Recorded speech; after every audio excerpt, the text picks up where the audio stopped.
What's up guys, RJ here, back with another video. So in this video we're going to be taking a look at how to upgrade SageTV version 7 to the open source SageTV version 9. So if you recall, in episode 1, which I'll link to here, we upgraded the intermediator from SageDCT to OpenDCT. More about that later.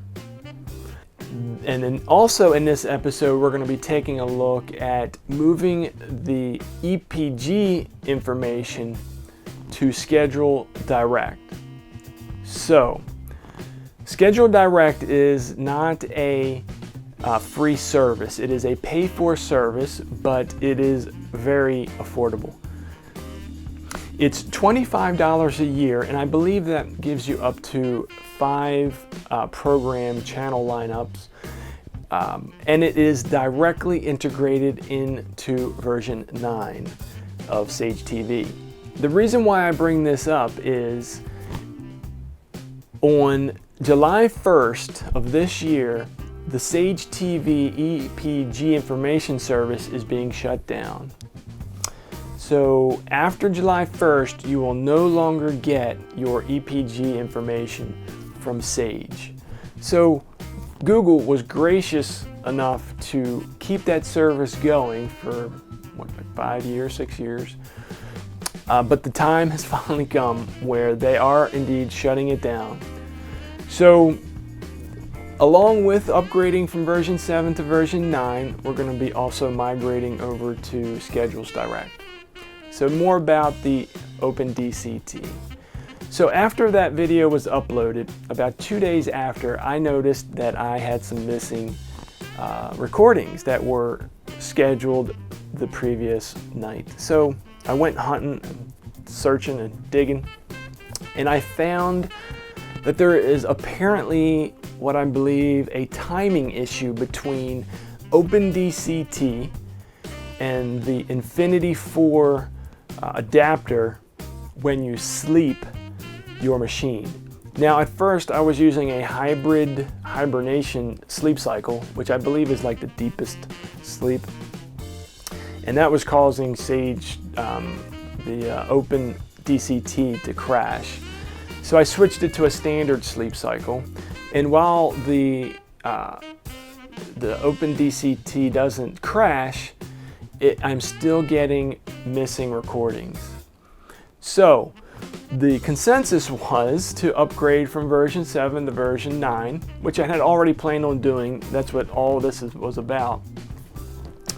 But unfortunately, as of this recording, it's still missing some recordings. So, and I did all the conversion yesterday, converted my entire system from V7 to V9. So if I find any more information by the time this airs, I will add it to the description below. Okay, so enough of me gabbing. Let's go ahead and take a look at what it takes to cleanly upgrade from version 7 to version 9. All right, let's get to it.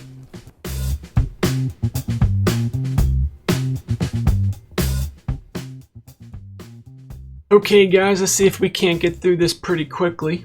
Now, we're going to be using my notes from my upgrade process, and we are going to be starting off on section 2. So if you haven't done so already, you might want to go ahead and upgrade your SageDCT to OpenDCT if you're using network tuning cards. So one of the things you want to get ready is your Sage version 7 installation programs. You're going to need those. If you don't have those, then you're going to need to download something like LAVFilters, because you're going to need an MPEG decoder. My understanding is that version 9 of the installer does not come with any MPEG decoder. So, and you can get LAVFilters from here. I'll also leave a link in the description. So once you got those together, go ahead and we're going to sign up for Schedules Direct, because we're not only going to move from version 7 to 9, but we're also going to move the EPG service from Sage to Schedule Direct. So go ahead and create an account, and then what you'll do once you've accepted all this, you're going to go down to the JSON entry section and select the SageTV. Go ahead and tick that box. So once you've submitted your request for account, you'll get an email. You'll need to confirm that email. Once you confirm that email, you're going to need to remember your login name, which will also be included in the email. You're also going to need to remember your password.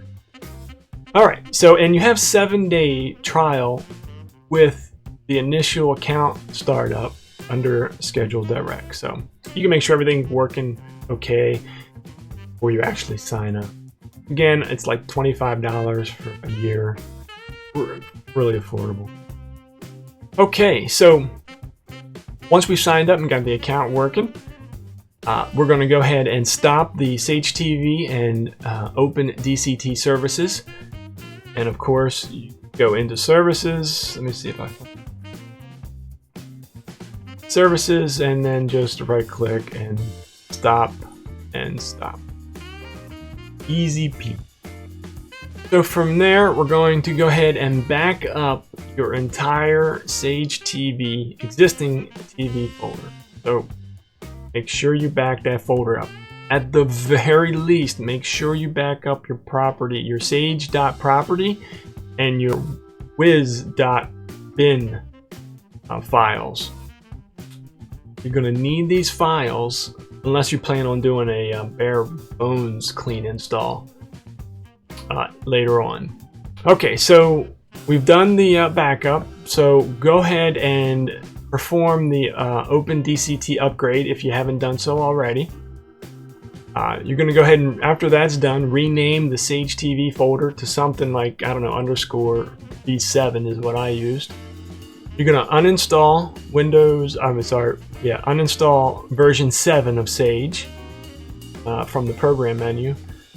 And then you're going to reinstall it if you're not going to be using, LAVFilter, some other third-party source for your MPEG decoder.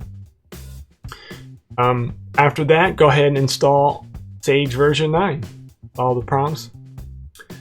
So at that point, you want to go ahead back into the computer management under services and make sure that both OpenDCT and SageTV are set to automatically start up.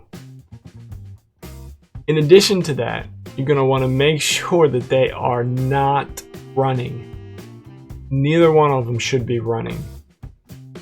I also, if you need access to resources that require administrative privileges, you want to change your login information to use an administrator account. So once you've done that, you're going to go ahead and drop in the backups that you made for your sage.properties and your Wix.bin files into the newly created SageTV directory. At that point, you go ahead and restart the services, and the first time that may take a little while, so be patient with that. So, and then at that point, you're going to go ahead and open up SageTV version 9. Everything should open up directly into the configuration wizard.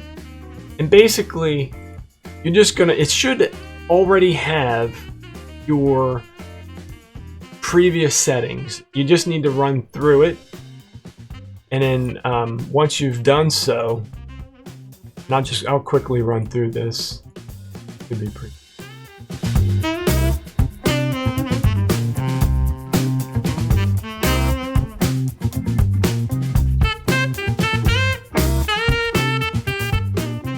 Okay, so once you get to this point, it's going to move you to your tuner source setup. From here, I just finished and then went back to the configuration window or the setup window. So at this point, I went in and checked to find out what installed plugins were there, because I was a little surprised to actually see this line entry here, considering at this point I had not installed any plugins. However, there were bunches here, and plugins that weren't even installed in the latest version of my Windows, my version 7 setup. There were leftovers, and I think the entries must have come from the Wix.bin file. So, but I had all manner of problems with just about all the plugins, at least 5 of them. So after fighting, searching, I finally decided that the only thing that I had left to do was to simply remove every single plugin and its dependency from Sage. So I got rid of every single entry here. So now if all your plugins are working and you're able to access the web interface and all that, then I would just jump to 17 here, because none of this is necessary. But if your install goes like mine, you're going to need to remove everything, uninstall every plugin and every dependency. Once you've done that, you need to go into the Sage folder, and you're going to find a folder called plugin installers. You need to delete everything inside that folder. So once that's done, go ahead and well, first of all, you need to close Sage, I think, in order to delete all these. But once that's done, go ahead and restart SageTV and go ahead and install the plugins that you need. And then from there, if it goes like it went with mine, everything will work just perfectly, like nothing ever happened. So from here, we go ahead and set up the new EPG server. So we go back, setup, and under video sources, you're going to select the tuner you want to change the guide information for. And now I've again already done this. That's why you see the scheduled direct EPG entry here. You're going to select the EPG lineup. You're going to use the schedules direct option. Now, when you first select this for the first time, it's going to ask you for your username, and then it's going to ask you for your password to your schedule direct account. So once that's done, I'm going to just hit there. So I'm going to hit Cockeysville. Now, when you first, let me digress here. So once you've logged in, you're going to have the option of all of the lineups they offer. So you're going to find for your area. So you're going to find the one that is appropriate for you. In my case, it's Verizon Fios. So in this case, because I've already done it, I'm going to select Use Lineup. And I'm going to just use the same source, basic. So from here, you have the choice to scan or not. Now, if you're using a ClearQuam, such as a 2250 tuner, you're going to want to scan, because you're going to want to pull in all the digital channels that your cable provider offers. I'm not going to do that because I've already done that. In this case, because much of my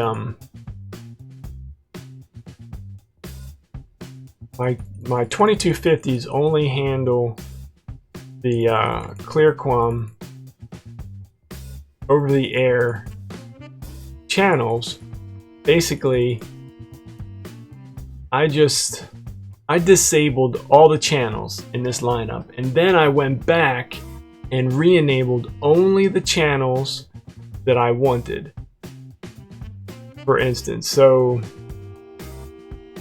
I just selected the channels that I was looking for, and then I remapped the physical channel, which in this case would be 71-11-1, to the logical channel. And I did that for each one. So from there, you just finish out and move through each of your tuners. Now, there is a long-standing bug. I'm not sure if it's just with my system or what, but if you preview a channel, you will not be able to tune in and check any other channels. It locks on to that channel, and even though you're looking for a different channel, it goes right back to that channel. So I would recommend that you do not preview the channel as you're setting them up, that you go back from the EPG guide and check the channel to make sure they're correct. I'm not sure if it's, like I said, my system or what, but it's been there since day one since I've used SageTV. So once you're done with your editing and setting up that first lineup, you want to make sure everything is just the way you want it, and then you're just going to select done with lineup. So if you only have one lineup, it's real easy. You're just going to go through each one of those. You don't have to make any adjustments at the end because you'll be using the same lineup. Now, if you copy that lineup, you may, if you want to use different settings for each of your tuners, you can do so. But otherwise, you're just going to go through real quick each one. It's really easy. At that point, for instance, I've got a different lineup for my Ceton Infinity 4, so I did the same thing with that lineup as the first time going into that lineup, set up all my channels just the way I wanted them, and then just use the same lineup for each of the other tuners. And that's about it. At that point, you have now upgraded from version 7 to version 9.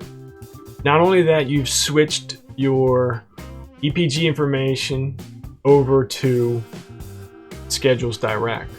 Pretty simple. It took me quite a while to complete this because of all the chasing that I had to do with the plugin problems. So there's one other note I want to mention. When you start Sage up, version 9, if you find that it is taking a long time, or the profile is initializing setting, then you're probably going to want to go into your Sage properties file and find this entry. You need to remember, you need to shut down the service. You need to stop the SageTV service before you do this. Go in to the sage.properties file, find this entry, and change it from false to true. And what that will do is it will push that profiler setup after, to a future time after the program's loaded. Now, this won't affect your favorites or your currently scheduled programs, but it will affect your intelligent recording programs, those programs that are handled intelligently by Sage. So you may wind up seeing that they're not ready, but you have to choose which one's more important. So that's it, guys. So there are two upgrade paths. One, taking the latest version 9 installer and installing right over top of your version 7 installation. Absolutely remember to back up your Sage property and Wix.bin files. You absolutely need those unless you're doing an absolute bare bones clean install. But for those of you who, like me, who have a very old setup, I think the way we did it is a cleaner install. My SageTV folder went from 1.7 gigs to under 350 megabytes.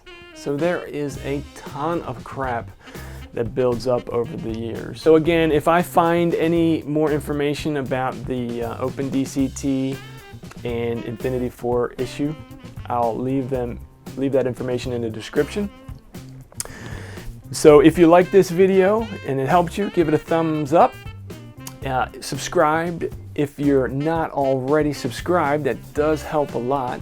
If you have any questions or concerns, please leave them in the comments below. I read each and every one of them, and I answer each and every one of them. Well, providing it's a valid question. You know who you are. All right, guys, so until next time, take care.